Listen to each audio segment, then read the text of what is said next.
ini kita baru menyelesaikan salah satu tol kita di Makassar yang baru diresmikan oleh Pak Menteri PUPR, Pak Basuki, pada bulan Maret lalu, yaitu Petarani. Kemudian kita mempunyai rencana lagi untuk membangun Cikunir Urujami, sekarang pada tahap persiapan tender. Dan kemudian juga kita sudah mendapat komitmen dari salah satu bank swasta untuk mendapat pekerjaan tambahan di BSD, jalan tol kami.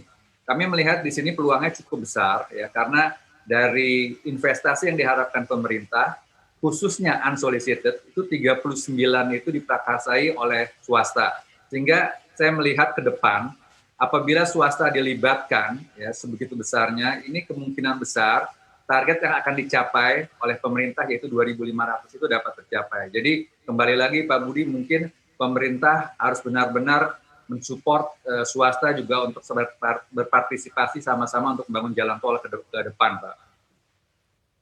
Baik Pak Budi, ini tadi sudah dijelaskan oleh Pak Ramdhani bagaimana sinergi antara pemerintah dan swasta ini bisa terus berjalan.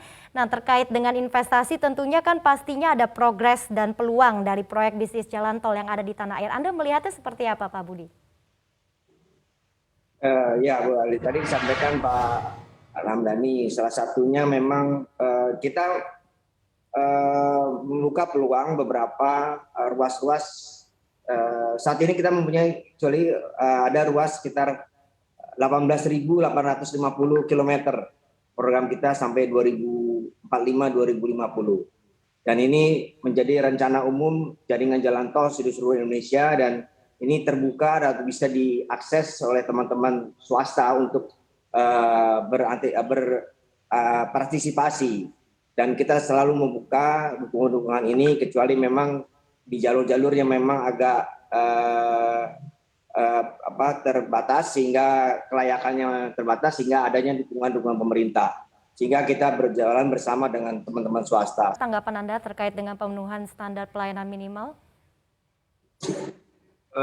Baik Bu Ellen, mungkin SPM itu merupakan satu keharusan, di mana apabila kita telah memenuhi SPM, maka pemerintah harus menaikkan tarif jalan tol. Namun dalam masa pandemi ini mungkin saya memberikan sedikit masukan, banyak memang kesulitan-kesulitan dihadapi teman-teman BUJT, Badan Usaha Jalan Tol, ya, karena berdampak pada pandemi, pada PPKM, sehingga memberikan dampak kepada income dari teman-teman di BUJT.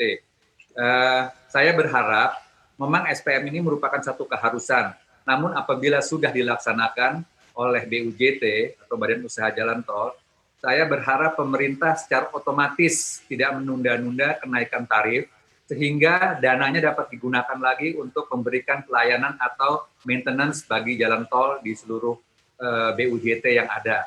Sehingga ini jadi satu kendala, apabila SPM dipenuhi, kemudian kenaikan tarif tol masih ditunda, nah ini akan memberikan dampak yang cukup tidak baik kepada teman-teman BUJT. Jadi saya berharap SPM memang harus dijalankan, tetapi apabila sudah dijalankan, secara otomatis pemerintah memberikan kompensasi kepada kenaikan tarif.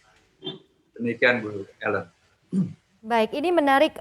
Mungkin saya akan ke Pak Budi terkait dengan apa yang tadi disebutkan oleh Pak Ramdhani, usulan kenaikan tarif tersebut seperti apa Anda melihatnya?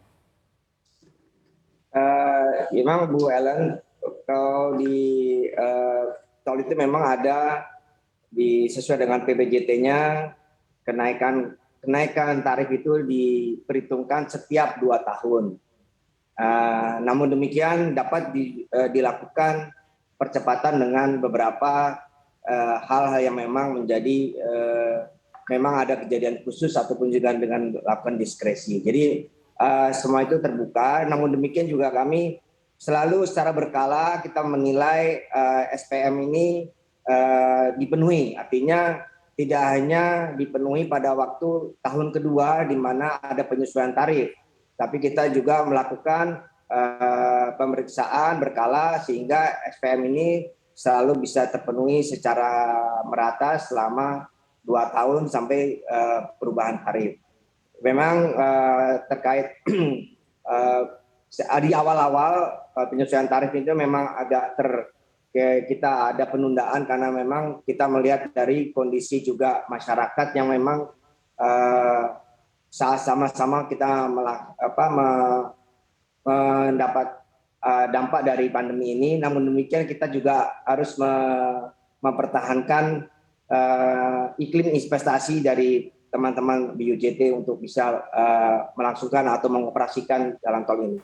Jangan lupa install aplikasi CNBC Indonesia yang ada di App Store dan juga Play Store untuk terus ikuti perkembangan berita dan informasi seputar bisnis yang terkini.